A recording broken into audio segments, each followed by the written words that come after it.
My name is Elise Courtois. I'm an assistant professor at the JAX laboratory in Farmington, in Connecticut. And I'm also the co-director of the Connecticut state-funding Endometriosis Biorepository and EndoRISE program. We've been working together to provide policy recommendations and build something that did not previously exist in this country. So because of this collaboration, Connecticut has passed pioneering legislation and launched the EndoRISE program and built the first state-funded endometriosis biorepository in the United States.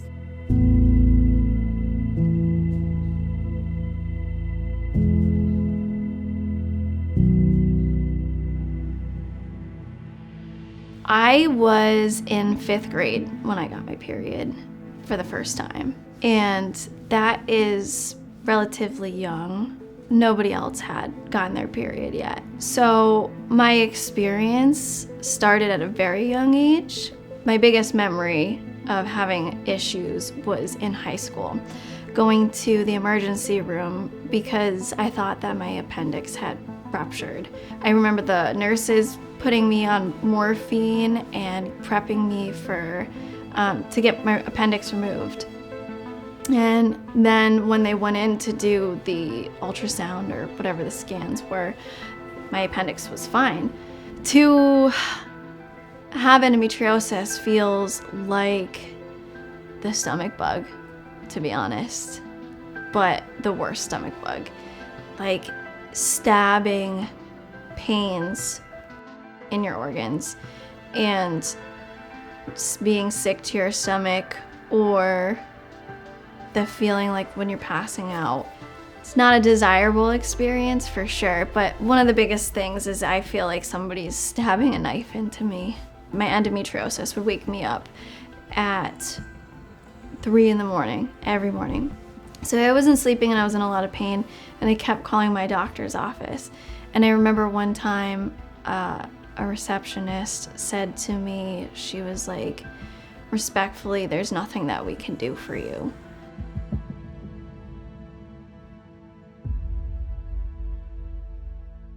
Ashley's a patient who first came to see me for infertility. She was having also some painful periods, but had been trying to get pregnant and unfortunately had not been successful. And I heard more of her story and I realized just how much pain and discomfort she had been in for a long time. So I did a exam and ultrasound on her in the office. And when I did her ultrasound, it was very clear that her disease was quite advanced. I felt very hopeful after speaking with her. She really validated a lot of my experience and offered a lot of solutions, which was not something I was really experienced with. She explained what was going on with my anatomy, with my body, and gave me hope for my future to be a mother one day.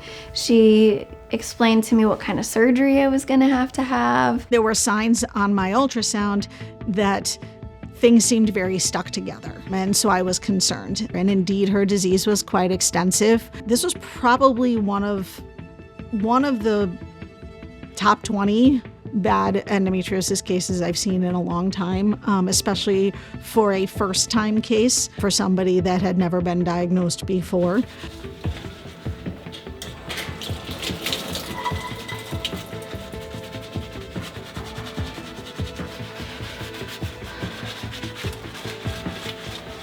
When we got in, we spent probably the first 20 minutes trying to understand what was going on. Her anatomy was so distorted from the disease. And then we realized that she had 2 very large lesions in her colon. And this was in addition to all the endometriosis that she had in her pelvis, around her GYN organs. And so her case took 6 hours, and she did very, very well. And because she is so young and healthy, she recovered wonderfully. But it was a pretty extensive disease requiring 2 sections of her bowel to be removed, as well as a significant amount of endometriosis from her pelvis. My intention is always to take my experience and be of service. And I remember with our first meeting, telling her, like, is there a support group? Is there something or somebody I could reach out to? Who can I help? Who can I learn from? And so that's when she was explaining to me about EndoRISE. The patients, their samples would be sent to research, kind of just like an overview. This is not going to waste. Like, if I can go through this experience and it can be a part of the research and education for women to be supported, then this was not a wasteful experience. All right, so taking out the sample. Yeah, half Right ovarian fossa endo? Yep. Thank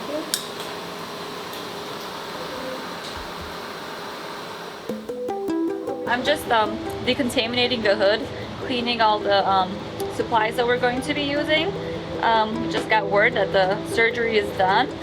So we're going to be receiving the samples in about 10 minutes. I just want to make sure that my hood is ready and all my reagents and everything that I'm going to need for processing is ready.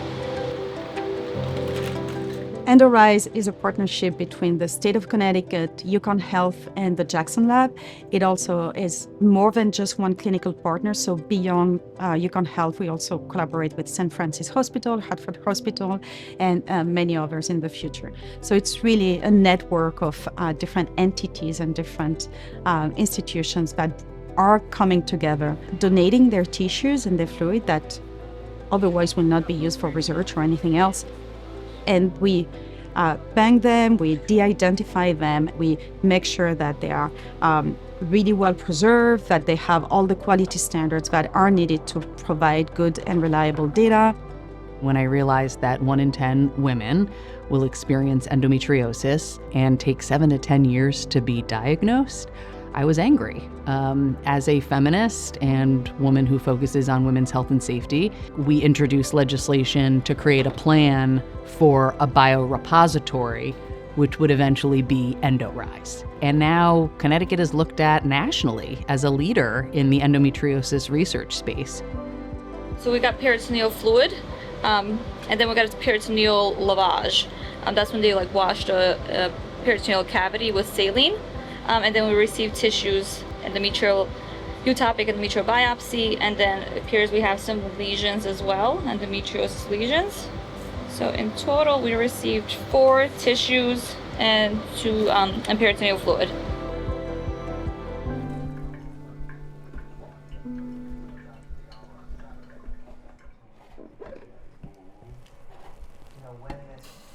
The most challenging part from a caretaker's perspective is everybody wants to be in control as much as they can and control what they can.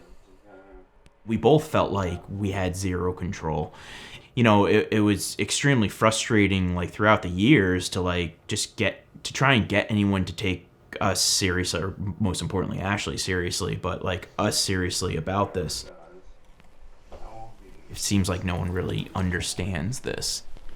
She's my wife, I love her, I'm gonna do everything I can to support her, but it felt like every single emergency room visit was, yeah, there's nothing really we can really do for you, just take some ibuprofen and then you'll feel better after a week. We were here a month ago and you said the same thing, something's up, can you please call a doctor, refer us to someone, so we can try and get it resolved. I have heard the same story thousands of times, patients that have had pain, infertility, missed school, missed work, missed life events, missed the prom, missed all these things because of their terrible pain, only to find out years later that they have endometriosis. I've seen patients whose lives have been significantly changed and altered as a result of this disease, and it's really frustrating that hasn't changed much in 20 years, that I'm still seeing patients like this 20 years later. And it's frustrating that we don't have a cure for this. It's frustrating that we don't understand why it comes back, or who it's going to come back in, or how it's going to come back, or how quickly it's going to come back. It's frustrating that we still don't have targeted treatments, that we don't have a better way to diagnose it. We're also trying to improve the knowledge of endometriosis in the public. So public awareness is a big component of this program. And at the same time, we also educate healthcare providers. It's not just about researching the disease, it's also about talking about it, making this a priority. One of the issues when you do research on endometriosis is access to samples. So we want to bridge that gap and basically enable researchers, people that are coming from different fields, to actually be able to dive into endometriosis. And the access to biospecimen is what we believe is going to help bridge that gap. We distribute them to partners that are researching endometriosis. So it could be academic labs, it could be startup companies, maybe pharma companies, but everything that is related to the usage of those biospecimens is to improve and participate in endometriosis research. The mission of the biorepository and EndoRISE is really to advance the research on endometriosis and to make progress.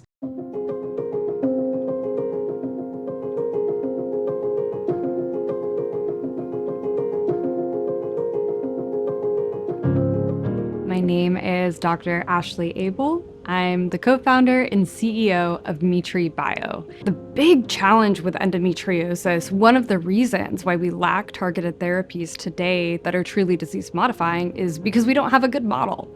Mice don't menstruate, and non-human primates do not spontaneously develop endometriosis in the wild.